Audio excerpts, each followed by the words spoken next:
Dan Rubenstein, welcome back. You've been talking a lot about this episode. Yeah.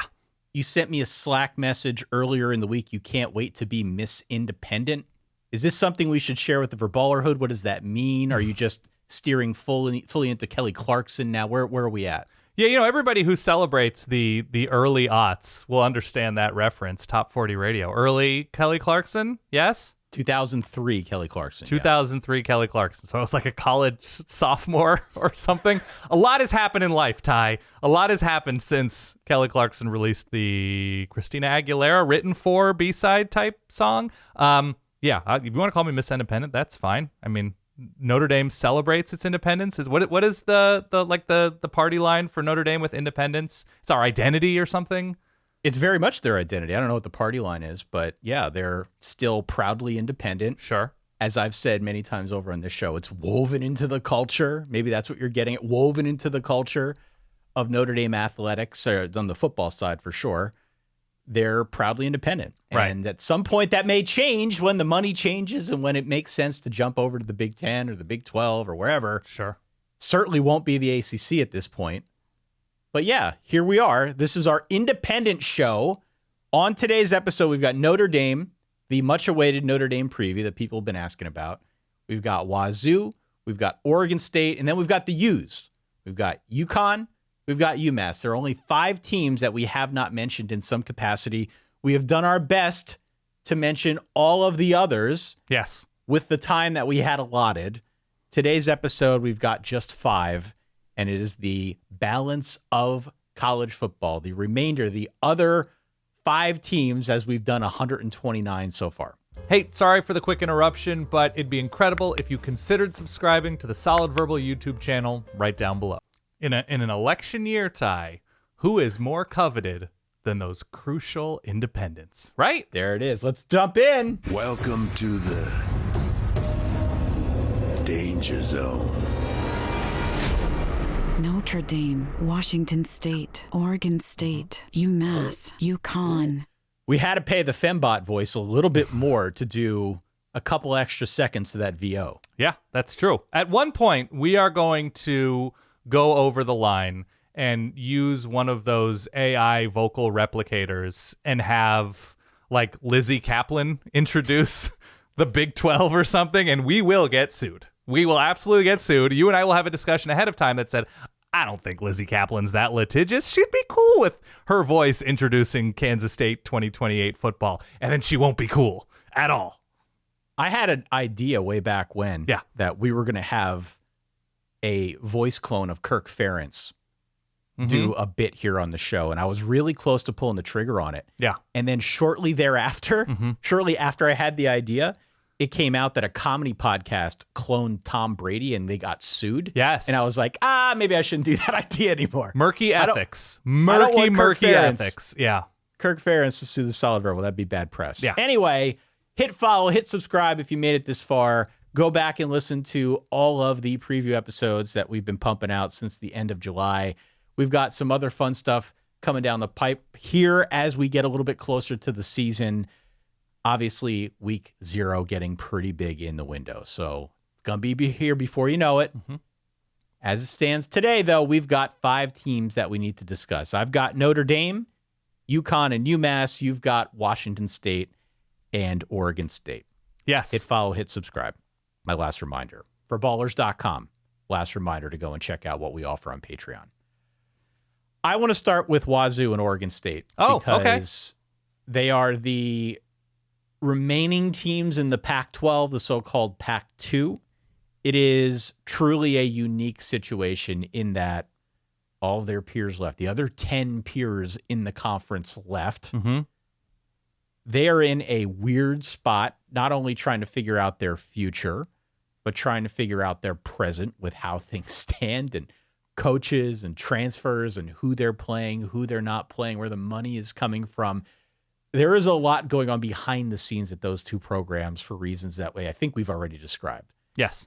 From a football standpoint, though, Dan, what is the outlook for these programs in this new world order where they have essentially been left for dead by their peers? I don't care about your preamble saying from a football standpoint. I'm just going to plant my flag right now, and I want all of the context of this Oregon State, Washington State preview. And obviously they play some Power 5 teams. They play each other. They play their rivals. They're local rivals in the non-conference portion of the schedule this year. They're playing a bunch of Mountain West teams. The context of all of this is any college football that looks at programs like Washington State and Oregon State as not being worthwhile participants in major conferences to affect national championship races, to affect major conference races, to play in major conference games is a flawed, a 100% flawed version of the sport. These are programs that have had huge personalities, huge players, played in huge games, been a part of big upsets, been ranked in the top 10, 15, 20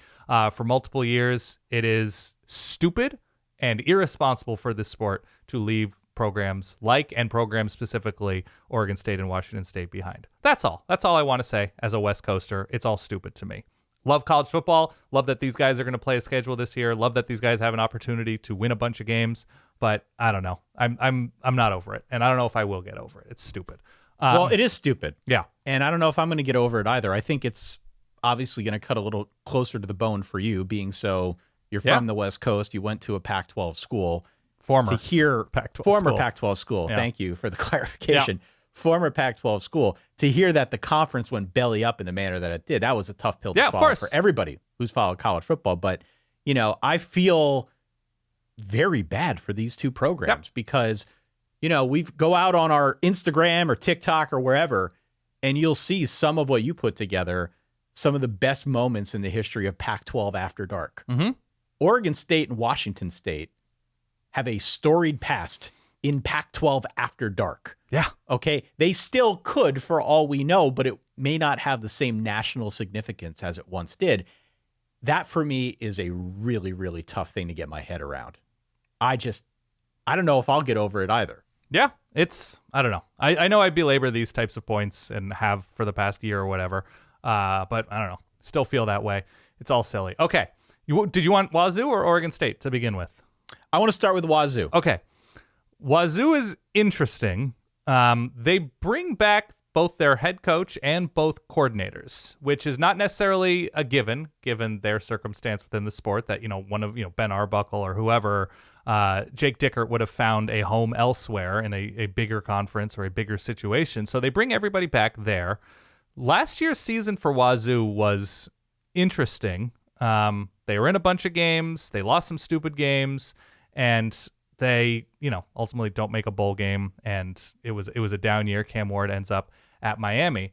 But Washington State this year is, I guess they're a little bit interesting. Like, they have some firepower at wide receiver, which I think is a great starting place. The offensive line was kind of down last year. Cam Ward, the best of Cam Ward was really interesting, but he had some down moments and down games and down plays.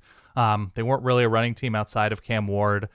Defensively, they were ahead of where the offense was last year, but still, like, in terms of what they returned this year, it's a pretty significant change, especially up front. So I like Washington State. I like their schedule this year, considering the opponents and that they are built better than most Mountain West teams.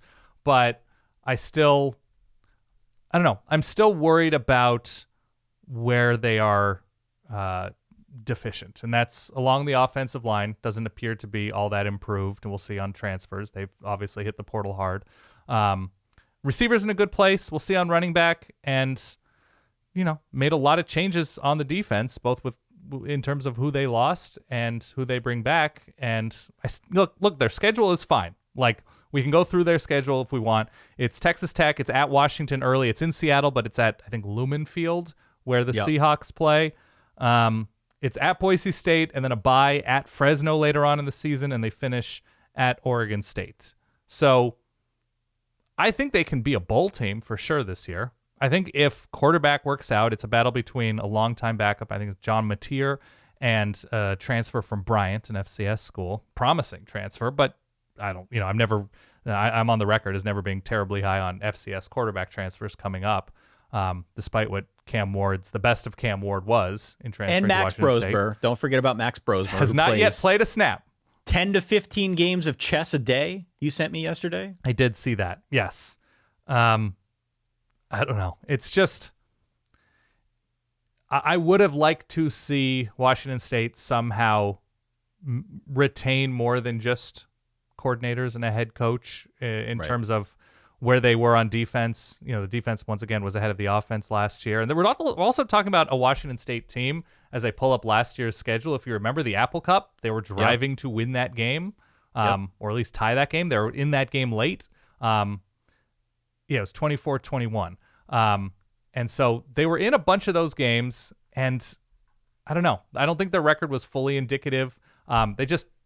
They kind of cratered at a certain point. They lose 10-7 to Stanford, 42-39 to Cal. So I like that there's belief there in Jake Dickert, and he has the sort of attention of the locker room. So if I had to guess, I would. I mean, it's hard to guess. It's one of those teams, and we talked about this with Michigan State, which is obviously tied to these two teams. They're like, there's just so much new. There's so much new and transfers in, and they're counting on so many transfers that you're like, yes, they could go 7-5, 8-4 against, Texas Tech, Oregon State, Washington, and a Mountain West schedule. But nobody's seen John Mateer throw a crucial pass of any kind.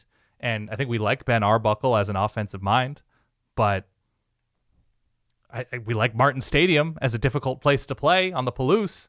But We do. I mean, I guess my question is this. So with the landscape changing around Washington State the way it has, they're playing a Mountain West schedule here. Yeah. This is a Mountain West schedule. There are some other teams that you mentioned, right? They're playing Washington. They're still playing Texas Tech and some others, but it's a Mountain West schedule. You did the Mountain West preview a couple episodes ago now. Yeah. Now they're not part of the Mountain West, at least not yet. How does Wazoo compare to the teams from the Mountain West that are on the schedule?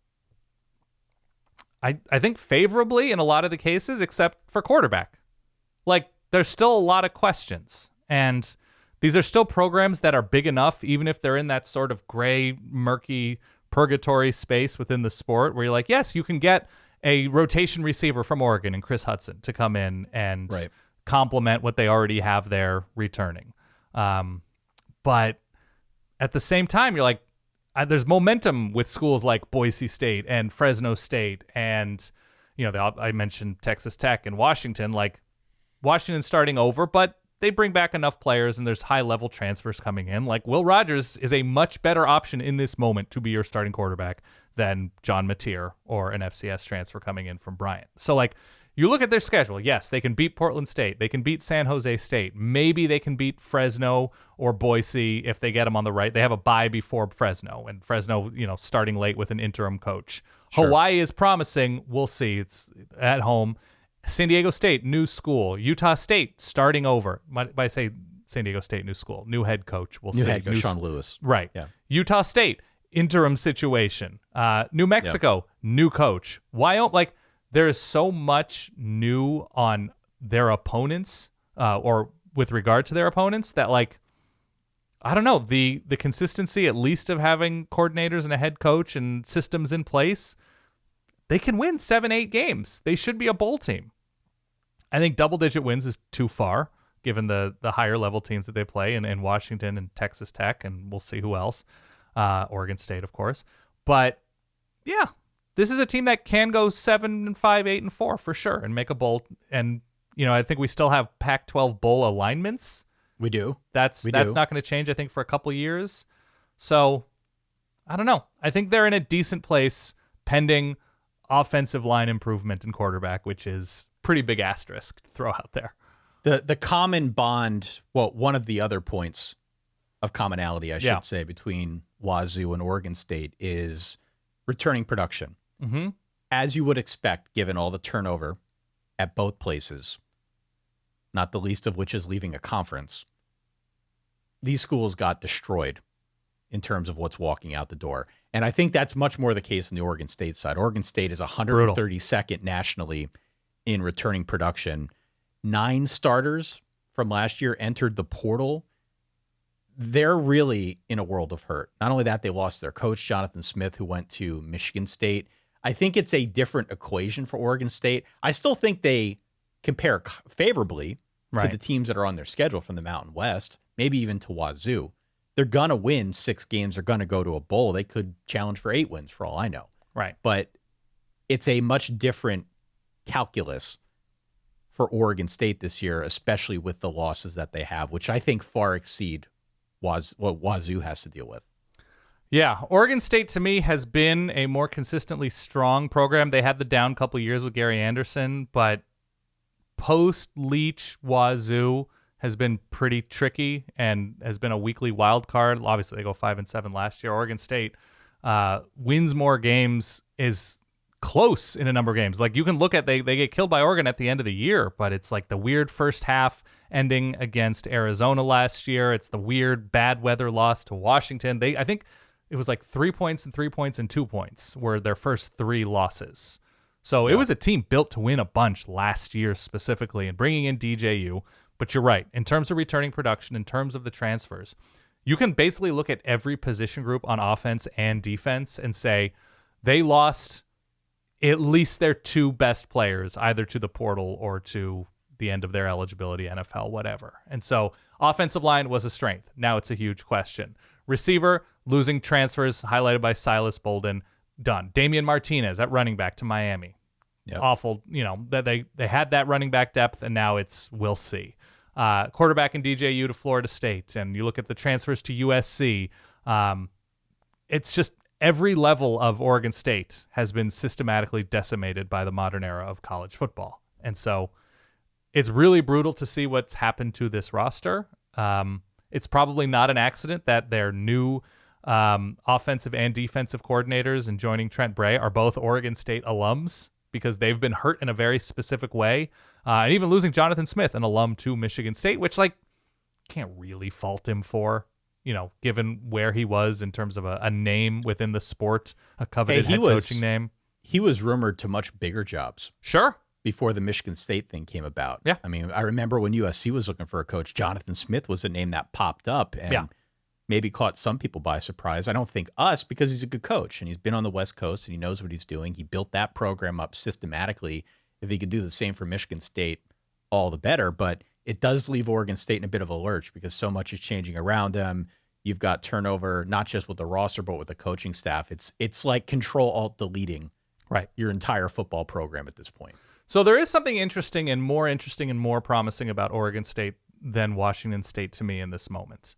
And that is, with a new offensive coordinator hire, that there is mystery to what Oregon State is going to look like on offense. I know they're moving to more of a spread than what Jonathan Smith was doing with, the old Chris Peterson looked and doing a lot under center.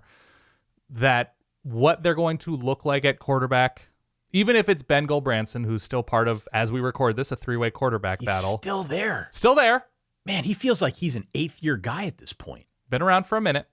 Good Lord. They bring in, continue. I think it's Jabari Johnson, who's from the Pacific Northwest, I believe, went to Mizzou, has transferred back, and Giovanni McCoy, a transfer from Idaho. And so these two are a little bit more mobile, use their legs a little bit more. We'll see, even if they don't win the job, that if either is used like they used Aiden Childs last year, who was certainly a higher level prospect that comes in relief as a change of pace type guy.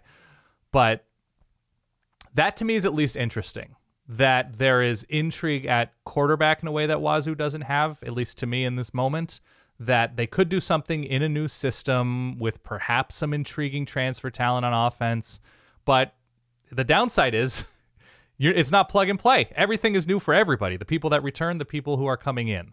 And so if that takes a minute to get going, that's the in danger thing, that there's too much new, that there's too many questions at too many position groups, that people just don't know where to go and are all confused all the time, and they lose games that they shouldn't. The dangerous part is that intrigue, that mysterious intrigue, that the offensive line comes together even with questions, and that they're able to get the ball to playmakers quickly.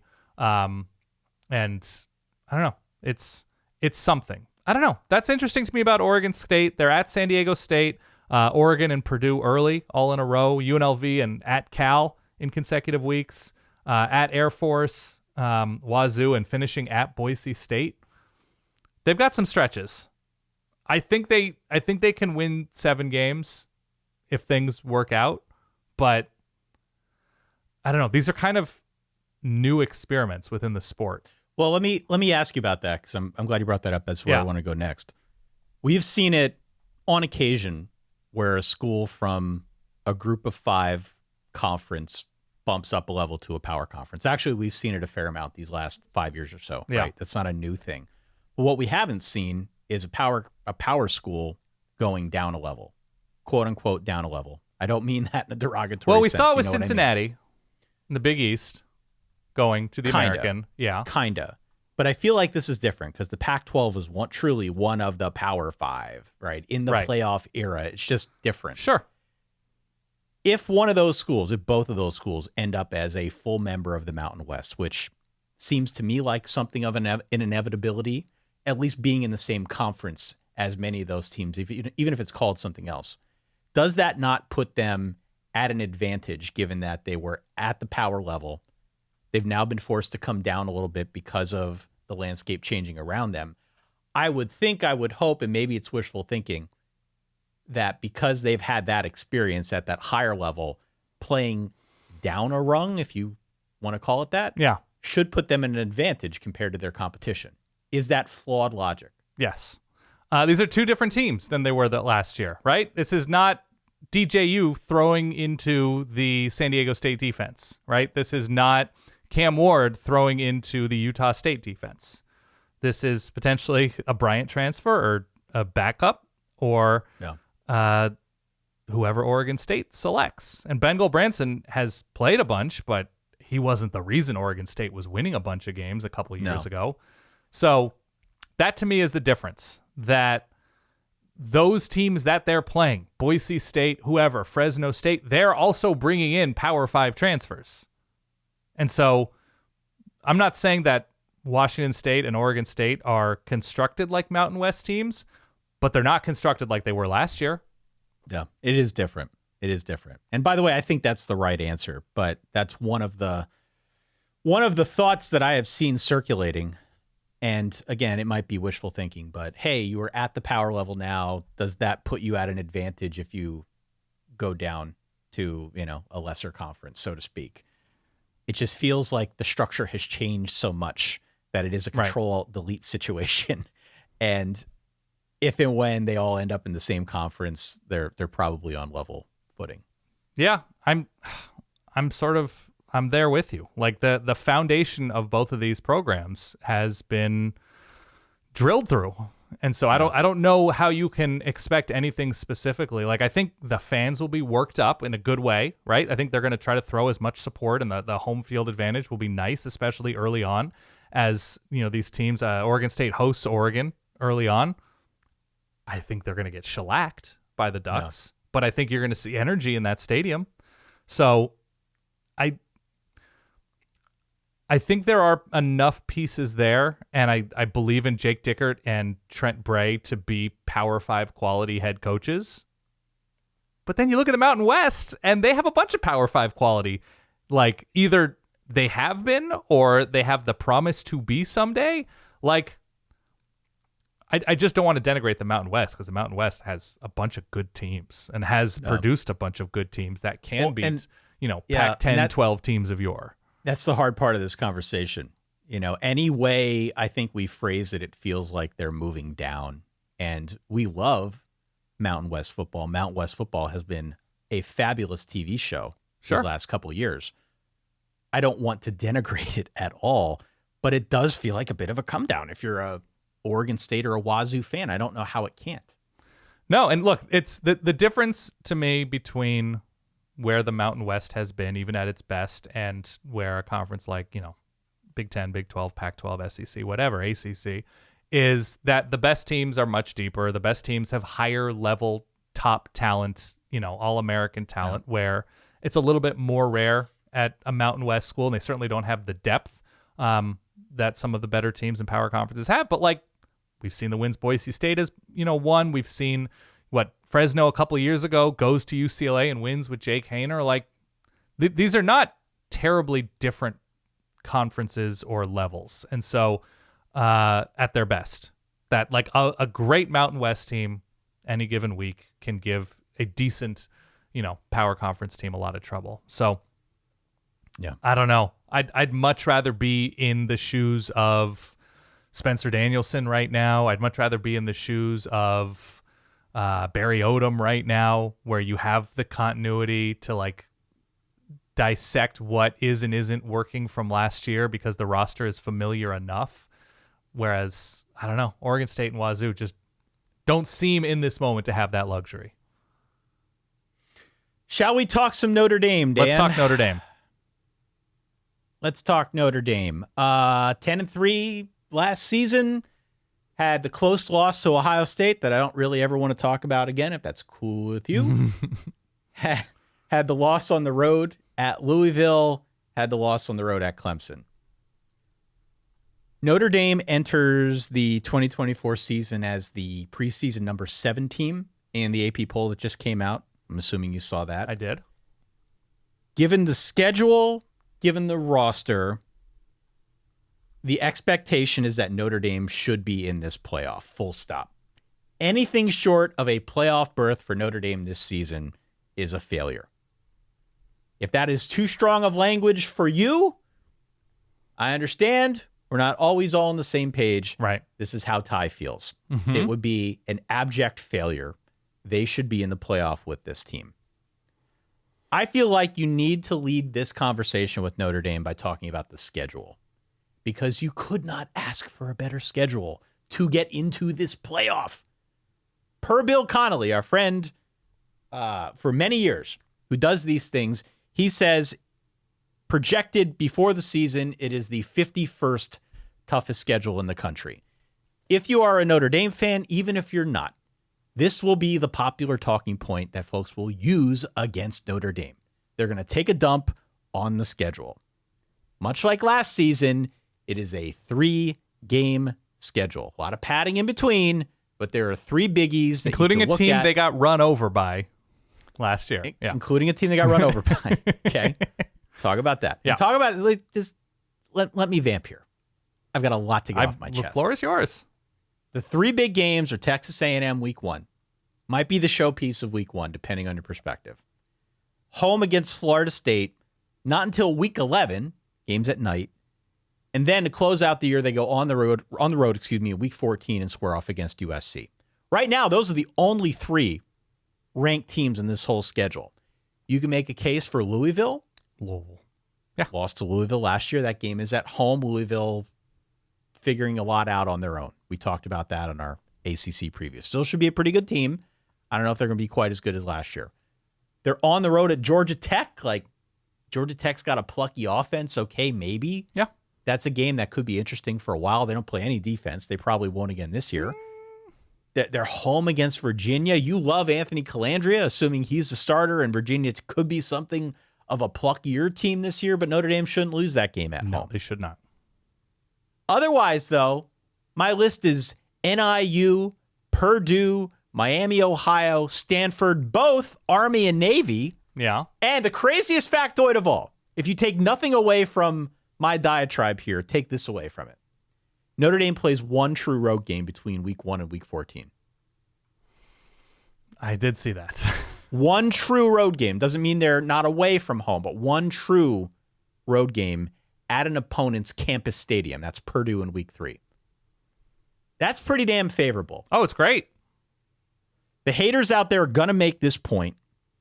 And frankly, I don't blame them. It's a good point to make. Mm-hmm. People have been chomping at the bit for an eternity to make the Notre Dame scheduling jokes. And this year, you can kind of make it, if not for the fact that this is also a pretty good team. Yeah. The schedule does not mean that the team is overrated. I have made this case for as long as we've done this show. I have referred to it as my Boise State paradox. Having a bad schedule, as Boise State has had in the past, does not mean that you got a bad team. I think Notre Dame's going to be really good because they're loaded across the board, especially on defense. The defense is the unquestioned strength of this team. As we record in mid-August, I think everybody feels pretty similarly on that front. The heartbeat is the line. The defensive line is going to be one of the best in the country. Howard Cross is back, the my guy, All-American, along with Riley Mills, with Jordan Botelho. They're back, and now they add in R.J. Oben, who comes over from Duke, one of the top edge rushers this entire transfer portal cycle. The line should make up for turnover elsewhere on defense because there is some. It's not an alarming amount, but you lose both Maris Leofau and J.D. Bertrand from the linebacking core. That's a lot of production that's leaving. You lose both Cam Hart and Thomas Harper at corner, more production that's leaving. But even with the losses, it's like... And they've recruited super well, yeah. The cupboard is still stocked. Yeah. It's more of a case of plugging a few gaps than any dramatic rebuild like you were talking about with, say, Oregon State. Jack Kaiser is back at linebacker. He was third on the team in tackles. Benjamin Morrison is back at cornerback. We had a conversation that he could be on the cover of the video game. He's that good. He's a potential All-American. Yeah. Xavier Watts was an All-American back at free safety. He led the nation with 7 interceptions. So it's not like this is a roster that's been decimated on the defensive side of the ball. Marcus Freeman was aggressive in the portal. He plugged holes or gaps, I should say, with transfers, but it's a very deep talent pool. And this defense against this schedule should hold most teams under 20 points a game. Yes. It should be really good. It should be one of the better defenses in the country. More to the point, they should be in the playoff. The intrigue is offense. Okay. The intrigue is offense for a multitude of reasons. We've got a new/old offensive coordinator coming back to South Bend in Mike Denbrock, who left Notre Dame, spent the last 7 seasons building up Cincinnati when they went to the playoff, helping build up LSU's offense. Heisman quarterback, yeah. Under Brian Kelly with Jaden Daniels. They had the number 1 offense in America last year. So they went out, they made an aggressive pitch to bring him back to South Bend. They made him the highest paid offensive coordinator to do so. And I am excited by the fact that it's going to be a different offense than what we saw out of Jared Parker last season. I have been dunking on Jared Parker since he got through week 3 of last year. I want to say it's been a kind of a revolving, kind of an evolving cycle here with me and Jared Parker. But his offense was fine. It was just very predictable. And that was, I think, the part that made me most frustrated as a Notre Dame fan. He constantly would try to bunch up defenses, wear you down at the line, maybe hit you with play action. The whole thing was basically built for Audric Estime and playmaking tight ends. Who was really good. It was really good. Oh, Yeah. for sure. Really, really good. But they didn't have a plan B. And I also don't think they took full advantage of Sam Hartman. Remember, that was the talk going into last season. Oh, they finally have a quarterback. I guess they did not get the most out of Sam Hartman. So that was a bit disappointing. But now Denbrock's system is a lot more wide open. There's going to be more shotgun. They're going to do more RPO stuff. A lot of inside zone running, which I think works pretty well for the personnel on the line, which I can talk about momentarily. And more importantly, they've got actual passing schemes that utilize receivers trying to stretch a field vertically, trying to stretch a field horizontally. It is a much better system for a passing offense. It's not to say they won't use the running game. They absolutely need to. But the passing game, I think, especially with now Riley Leonard coming over, my belief is that Notre Dame has all the right pieces in place to run this Mike Denbrock system. So you get a better coordinator, which is definitely a plus. And I think with bringing over a guy like a Riley Leonard, it further cements the point that not only do you have the coordinator, but you've got the personnel in place to do what I think he does best. I agree. Continue. Are you with me yours. on this point? Are you with me on these points so far? I mean, I'm going to weigh in, but I want you to finish your opera here. Yeah, thank you. I was not a huge fan of the Riley Leonard transfer at first. Okay. I was very skittish on it until the Mike Denbrock hire was made. And then I said, oh, this makes a lot of sense. I really like this pairing. I think it fits perfectly with what he wants to do, provided Riley Leonard's ankle is back to 100%. He is the kind of quarterback for this system. You've also got, as I said earlier, both Jeremiah Love and Jadarian Price in the backfield. Both of those guys are on the Doak Walker watch list at running back, for whatever that's worth to you. Mitchell Evans, maybe the next great Notre Dame tight end, going to be used in this system as well. The most obvious question, not just with Riley Leonard's health, is with the receiver position. It was the question going into last season. I don't know if it's any different now. I will say, I think they're in a much, much better position than they were a year ago. It is much deeper than it was in 2023. Jaden Greathouse is back. Jaden Thomas, your boy, big number 83, is back. They get Deion Colsey back. Jordan Faison was like a walk-on who popped in the slot a little bit last season. All those guys are back. You add in Chris Mitchell from FIU, who should be a day one starter. Bo Collins, the former 5-star, who comes up from Clemson. Doesn't matter anymore. Continue. Trying to get some things back on track. Yeah. Jaden Harrison from Marshall. And then they recruited well with Cam Williams and KK Smith. There's just, I'm naming names here, but I think the point is that there are more known quantities, more names that we can feel confident about in that receiver room than we could in 2023. Okay. So I feel pretty good about where they're at. It's almost as if Marcus Freeman knew that he needed an upgrade at a position group, and he kind of did it. Yeah. So I feel good about that. Last year, it was a huge open question. Who is going to pop? Will any of these guys pop? It's been a while, not even just last year. It was ongoing. It's been ongoing, and it was more a question of, are any of these freshmen going to step up? This year, I don't think it's so much a question of freshmen. It's a question of guys who are returning from last year's team. Can they stay healthy? Can at least one of the transfers come in and pop in a way that's meaningful? Yeah. And I think they're going to have every opportunity to do so, because now it's actually a real passing scheme that they're going to have to run with a quarterback who I think is more mobile and probably has more upside than what they had last year in Sam Hartman. Okay. So that's where I'm at. Now, the danger for Notre Dame is this: the offensive line. The offensive line, as a starting point this season, lost both tackles. Joe Alt, Blake Fisher, both gone to the NFL. Huge loss. Joe Alt, literal huge. 6'8", 300, whatever. Yeah. Anytime you lose both tackles that are that good, it's an issue. I will say the line was out of sync all last season. And I don't know if that was some miscommunication between Joe Rudolph coaching the lines and whatever Jared Parker wanted to do, but it never really felt like they were in sync. Even though they had a good rushing offense, there were definite moments last year where I was texting Notre Dame people who are more on the ground and in the know, and the response was pretty uniform in that, there's something amiss between what the offense wants to do schematically and what the line is doing.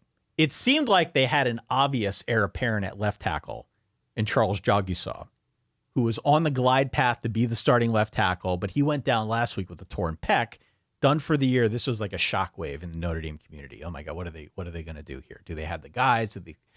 I think they have guys. I think they're going to slide Tosh Baker, sort of their utility man along the line, over to play left tackle. He's got a lot of experience. He's going to be the left tackle for that A&M game. The line as a whole will have 4 guys with starting experience. It's not a ton of starting experience, but it's at least enough to leave you feeling somewhat confident that they'll be fine. Even if it's a step back, I don't think it's going to be Swiss cheese along that offensive line. We're not talking Colorado levels of line play here. It's still going to be at a pretty good spot for Notre Dame, and they'll be fine. Better up the middle, which again is where it works, I think, a little bit better with what they want to do in the running game with the inside zone scheme and things of that nature. So I feel okay about up the middle. The tackles are really what I'm going to watch the most throughout the course of this season. So I feel good about this team. There's a lot back. There's no reason to suspect they're going to take any kind of gigantic step backwards. Anything short of 10-2 is a huge missed opportunity. I've got them at 11-1. 11-1 or 12-0. I could go as high as 12-0. Sure. And this just isn't me with the rose-colored Notre Dame glasses on. The schedule's there. I read the schedule off. Mm-hmm. They should not be worse than truly 11-1 against this. Okay. All right. May I? Please. Notre Dame is super interesting to me. So for a lot of the offseason, I caught a lot of the vibes of like, not the full Cam Rising vibe of like, is he going to play this year? Is he going to be the same this year? 2 ankle surgeries for Riley Leonard. Yeah. I don't love 1 ankle surgery for my quarterback. 2 is a lot. Okay? So, okay. I assume you have read much more than I have, and there's no real concern in fall camp about the health of Riley Leonard. I mean, he was doing some light workouts in the spring already, and I'm not too concerned that there's going to be any kind of major setback between now and the start of the season. It's happened many times over, but Yeah. it seems like he will be at full health and ready to go for that A&M game. Okay, good to hear. Hope it works out. You know I'm a Kenny Minchey guy myself. I think he's the stud. I think he's the jewel of this quarterback room. But CJ Carr is the star of this quarterback I'm just room, telling you, Joe Burrow, Kenny Minchey, you heard it here first, that buried on the depth chart, goes somewhere else. He's going to be a Heisman candidate for Houston in 2 years. Whatever. We'll see. You know, you heard it here first, and we'll forget it here in about 30 seconds. A little worrisome that the offensive line is shuffling around with I don't like calling quarterbacks or any player injury prone, but Riley Leonard does play an athletic brand of quarterback. He loves to scramble and pick up extra yards. He does take hits. I like that in a quarterback, but it's a risk. I like the Mike Denbrock thing. Mike Denbrock had the luxury of, in year 2 of Jaden Daniels, having Jaden Daniels for 2 years, right? That, like, you have the continuity, you have the, okay, what works, what doesn't. Jaden Daniels ran for 1,200 yards last year. That's a ridiculous number from a quarterback. And it is fair to say that Mike Denbrock will lean into what he has, right? He's not going to throw probably as much and probably not as downfield, because Notre Dame probably doesn't have a Malik Neighbors, Brian Thomas type duo, at least not yet, at least not obviously in this moment. Oh, not even close. So I think they're going to be more balanced in terms of how much they utilize a running back. What'd you say? Is Jeremiah Love? That's the expected. Jeremiah Love, Jadarian Price are going to be the duo. the 1-2 duo in the backfield. And perhaps LSU in whoever, John Emery, Logan Diggs, Notre Dame fans familiar. They weren't of that level of what Notre Dame has this year, and obviously what they had last year in Audric Estime. And so I think Mike Denbrock is going to lean into what they are, not necessarily what they're not.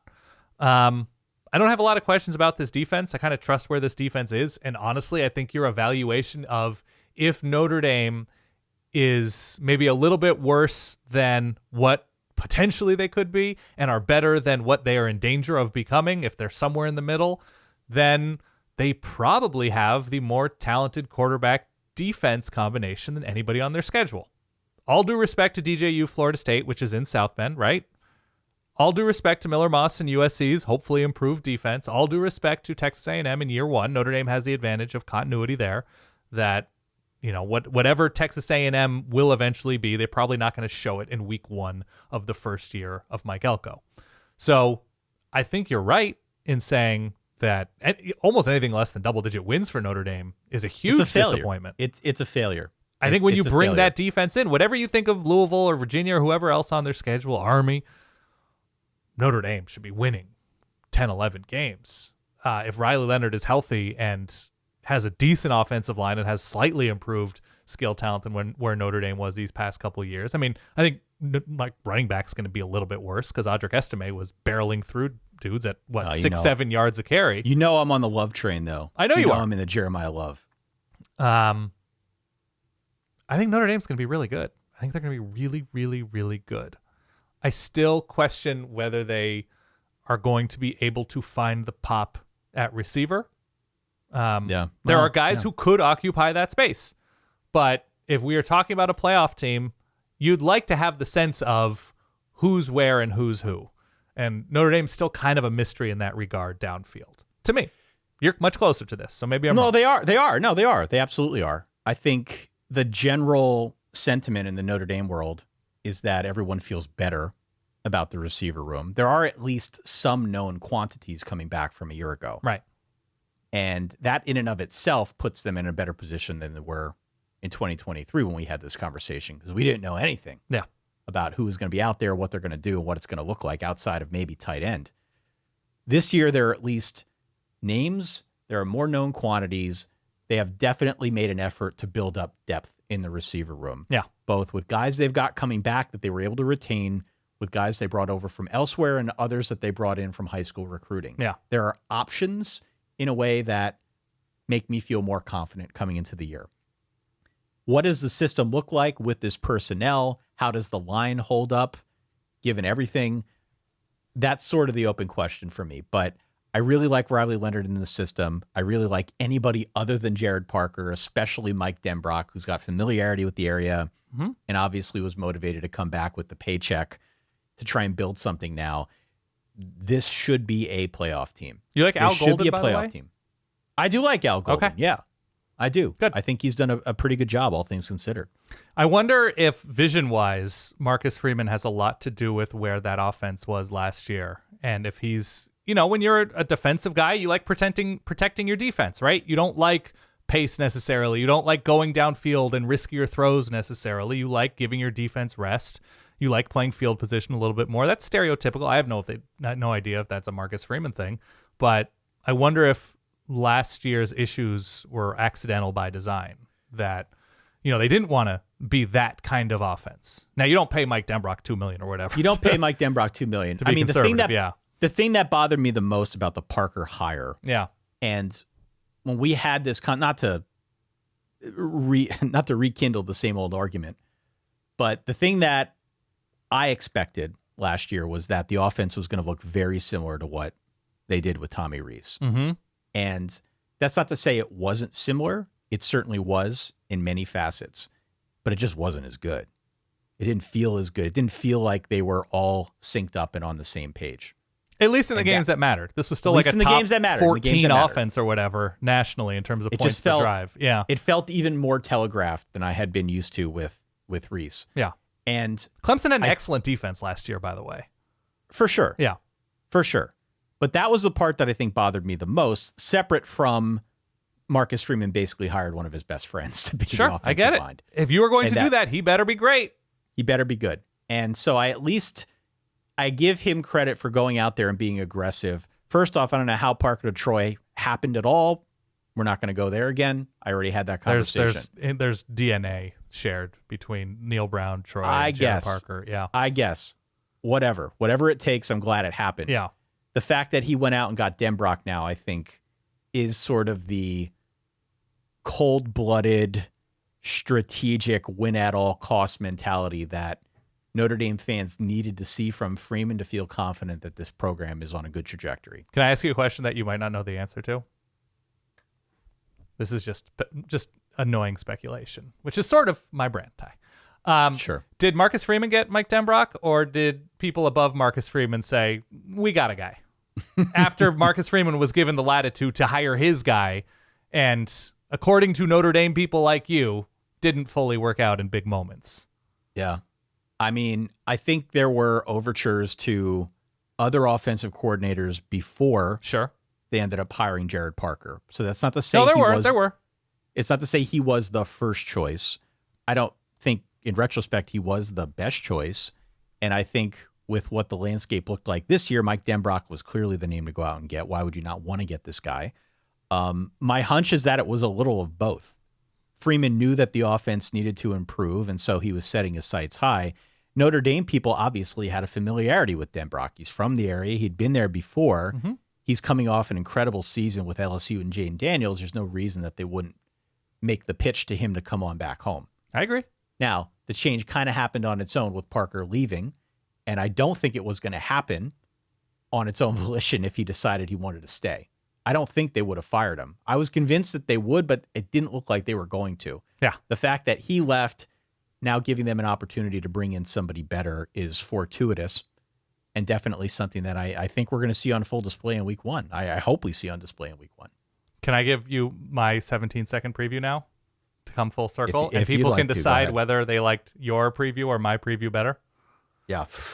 Riley Leonard should be healthy. Offensive line shuffling around a bit. Offensive skill TBD. Running back is new but promising. Receiver might have pop. Some new faces. Defensive line should be strong. Back half of the defense should be a lot of new faces but promising. They've recruited well. Schedule looks pretty easy. We'll see. 3-team schedule. Should win double digits. That's my preview. Great. I love a good tie dismissive. Great. Yeah. You can decide.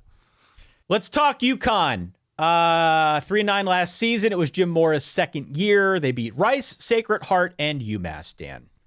Yes. We have talked about UConn lovingly on this show, not just because of Sexier Than Etzel, but because of all the off-air stuff that you've talked about and the craziness that I know you've gotten into up in Storrs, Connecticut. Is that something you want to talk about? Do you want to talk about that publicly, or is that no bueno? Yeah, me, Jim Calhoun, Gino Oriema, Diana Taurasi, a runaway garbage truck. No, I don't. Continue. This team went 3-9 a year ago, as I said. Jim Mora's second year. he has already won more games in 2 seasons than they had in the previous 4. Went to a bowl game back in 2022. But before that, you got to go all the way back to the papajohns.com bowl, I believe, in 2010 before you find UConn's last bowl game. So it's been a minute. A solid dozen years. Been a minute, right? It's like, what's it going to take to get back to a point where getting to a bowl is something that's more consistent? What's it going to take to get back to a bowl in 2024? This is where it gets a little bit murky. It is tough to see.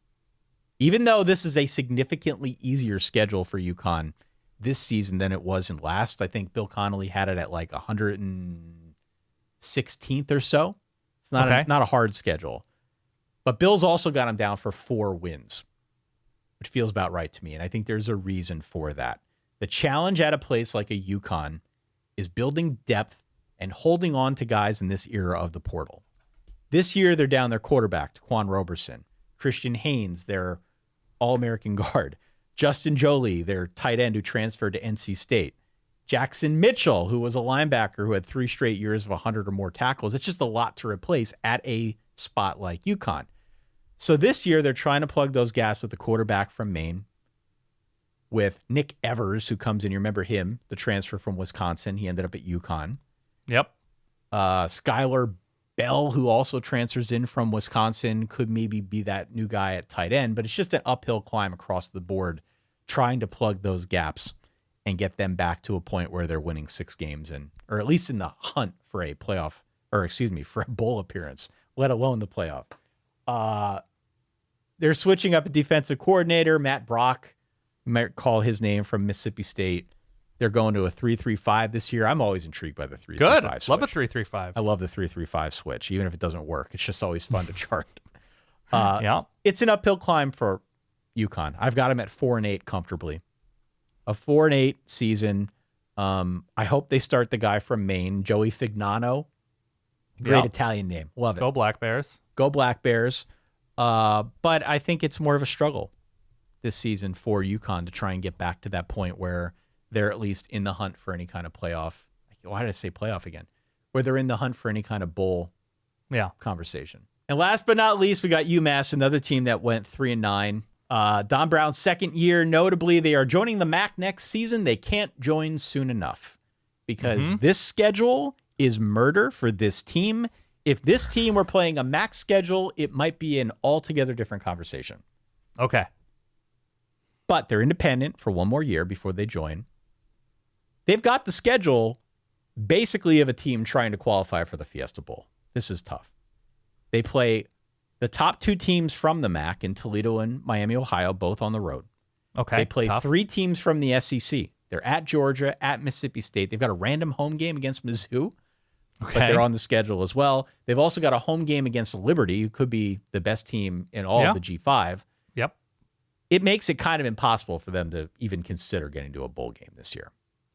But I do think that looking at what they had last season and the year that they had, even though it was 3-9, that record kind of masks the fact that they did improve dramatically on offense and saw a big jump in things like points per game, yards per game. They still got Tyson Pumachan at quarterback, the transfer from Clemson way back when. Yeah. I think the offensive line is going to improve. They went nuts in the portal. They brought in like 8 transfers at receiver alone to try and build up a cast around Anthony Simpson, who is back in their receiver room. Defensively, the pass rush should be good. It's a Don Brown defense, right? Guy knows how to coach up defense. So I think we'll see better numbers on that side. They were marginally better last year. I think they're going to continue to improve, even if they're still relatively bad compared to the whole of college football.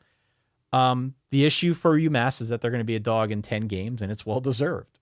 It's just they should be in the MAC this year. They would have a much, much better case for making a bowl game, for getting back to a point where it feels like the program is moving forward. They could be better this season, and they still are going to feel worse because of the schedule. Right. And that's where I'm at with UMass. Okay. You said at Georgia late? At Georgia, at Mississippi State, and then they've got the random home game earlier in the year against Mizzou. Yeah. It's a tough schedule.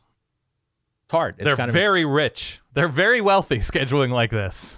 They are. UMass has 108,000 person stadium. Okay, cool. They didn't know where to do with all the money. The Minutemen. Yeah. Yeah. That does it. That's my UConn UMass preview in 5 minutes. Yeah. I think that was good. I think that was worthwhile. That does it for our previews. Yeah. We have made it. We would encourage everybody to go back and listen to the other 14 episodes we did, previewing each power conference, previewing the group of 5 in 2 parts, talking through all of these teams with some level of detail. We couldn't get as deep with all of them because we'd run out of time, but I think we did a pretty good job. I'm proud of us. We put more into it this year, did we not? I think we did. I have a lot of information swirling through my head, so when I randomly come across people and they say, how is so-and-so going to be? I have 2 to 7 talking points that I'm pretty confident in, and then as soon as what's the name of the Ireland game? Who's the sponsor of the Ireland game? Is it Aer Lingus? Aer Lingus? I think it's Aer Lingus Stadium. I don't know if they're the sponsor. But as soon as that Georgia Tech Florida State, kicks off, it's the Aer Lingus College Football Classic. As soon as that game kicks off, none of what has been swirling in my head matters at all. It's all dead. Nothing matters. It all changes. Well, speaking of yes, which, if you see me on the streets, come ask me. What? Speak. I have 3 things that I screwed up. Today or in previous episodes? All 3 of them from previous episodes are mispronunciations. Oh, right. Okay. I'm doing it again. I tried so hard I think this it's year. Fine. Well, I like to call these things out. I told people to write in and call us out. But if we strategically mispronounce things, that ups the engagement. It does up the engagement. Yeah. It's Nick Scorton, not Nick Scourton at Texas A&M. Scorton. Okay. It's Andy Kotilnicki, not Kotel. Okay. And the most important one of all, it is apparently the Monongahela River and not Monongahela. That was the centerpiece for my entire Kyle Monongai / Gila Monster argument that I made on the Big Ten Part 3 episode. Yeah. I'm going to continue calling it the Monongahela because that's how we say it over in my neck of the woods, people. Yeah. But apparently if you live in Western PA, if you're native to that part of the state, you go Monongahela. But we're still sticking with the Gila Monster. We got a great response to the Gila Monster nickname. Okay, that's good. I think Minnesota people, because you're high on Minnesota, appreciate Ty-U-Ma. They did like Ty-U-Ma. I have not seen a whole lot out there in support of bros before nose. I'm going to stick with that because I'm proud of that. It's a phrase, not a It's a nickname. mantra. Continue. I introduced it as a mantra, and I still feel I understand. But, okay. Bros before nose or Ty-U-Ma, whatever you're into, I am certainly into Minnesota. I have toyed with the idea of picking some pretty good player and just every year insisting that player is still going to contribute, even if he's been gone for 7 years. Talk about Quiz Rogers this year at Oregon State.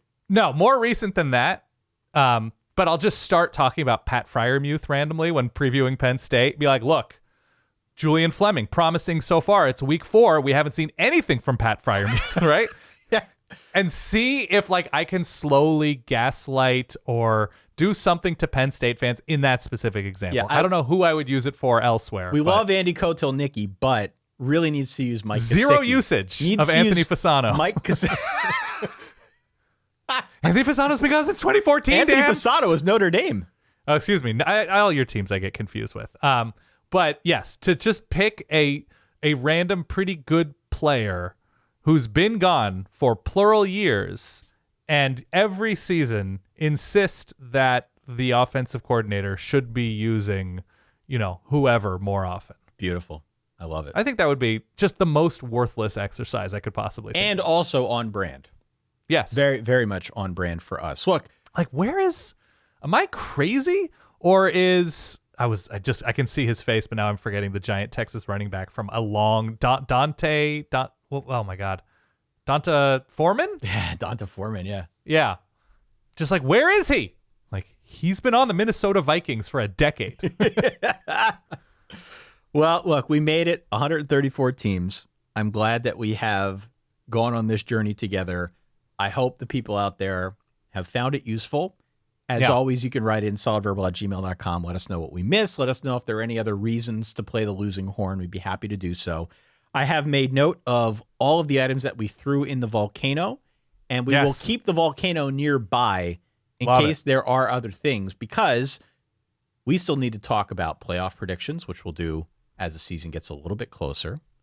It's already almost here, but as it gets a little bit closer, we're going to do our playoff predictions. Yeah. We've also got an episode coming up next where we're going to unpack some of what has gone down with Iowa football. And we've also got a big anthology, if you will. I don't know if that's the right word for it. A collection of other college football content creators, other college football fans, other college football talkers who are going to be part of one of our upcoming episodes to help gear you up for the college football season. So we've got all that. Before we get into our official week 1 previews, Lord knows there is much going on at verballers.com, which we will talk about next week as well. So a lot happening. It is the reason for the season. We are thrilled that college football fans have come back for more this college football season. Let us know what we can do better, what we can do to further get you excited for this college football season by writing into us. Email, social media, you name it. We are your college football fluffers. Okay, I can go with that. You just said, what can we do to make you more excited for this college football season? I'm yes-anding, Ty. I'm right here playing the game. For that guy over there, my good friend Dan Rubenstein, for myself, Ty Hildebrand, thank you for downloading, for listening. Tell your friends, hit follow, hit subscribe. We'll talk to you all soon. Stay solid. Peace.